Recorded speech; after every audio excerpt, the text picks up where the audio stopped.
created what we call the event genome. And this is what we like to say is the most sophisticated understanding of what that event is like, which then can help you understand what that person is interested in with what we call their interest profile. So we provide all that information to companies, and for travel companies especially, this is a big deal. Personalization is a huge megatrend. I think we sit on really three big megatrend tailwinds. So personalization, which I'll tell you about, digitalization, which makes sense, especially with COVID, and experiences, the experiential economy, which is getting bigger and bigger every year. Well, took a dip with COVID for obvious reasons. So for personalization, we're seeing that Google and Amazon are getting into the travel industry. And like Uber and Airbnb, they don't have actual inventory of anything. They don't have hotel rooms. They don't have airlines. But what Amazon and Google do have is oodles and oodles of information on each individual. And we believe that the businesses and the brands that personalize the travel experience are the ones that will win in the future, and will lose. The ones that don't will lose to more personalized experiences. And so what we're offering a way for the largest brands in travel that are not Google and Amazon is to say, hey, this will allow you to get more information about the affinity interests of your travelers and help you build these personal profiles to compete with what Google and Amazon already have on them. With that, did you all experience or did you have to retool with the rollout of iOS 14.5 in terms of Apple's effort of privacy? So we did not. So we are to date strictly a B2B API.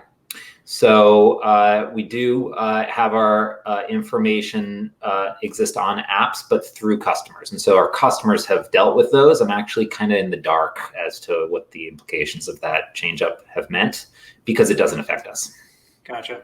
Yep. What in terms of how you all make revenue, is it just a SaaS play in terms of licensing, or do you?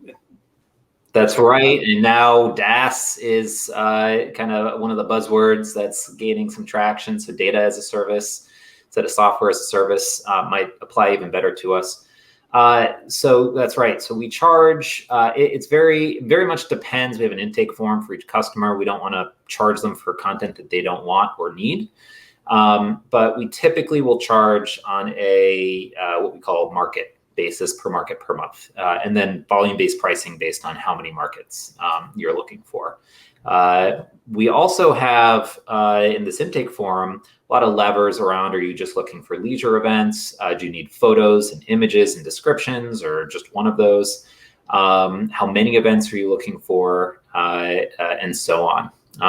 Forgot to mention, we also have sensitivity events. One of the biggest reasons why brands haven't just tried to aggregate all this information, besides duplicates and copyright restrictions and all the stuff that we solve for them for procurement, is some of these events are just mildly or wildly offensive and or inappropriate to some of their consumers. So you've got things like side boob in pictures for Carnival, or gore and bloody guts in political pictures, or anything that's political motivated anyway, things that are racially minded or motivated or exclusive to a particular group.